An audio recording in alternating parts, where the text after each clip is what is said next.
To support us, you can place commission via Fiverr, link in description below. Get our exclusive content including high-resolution image, live wallpaper and source file via Patreon.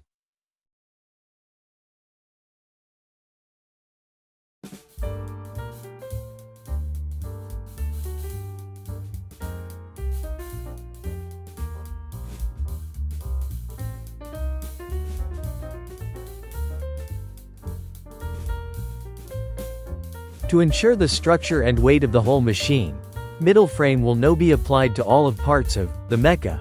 The middle frame will support for the out frame and distribution attack, so to increase the performance, the frame will be attached by small joints so middle frame can vibrate at the same position.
So we finished the way to assemble the armor. This is the base for the exterior design. In the next section, we will start a new process of mecha designing.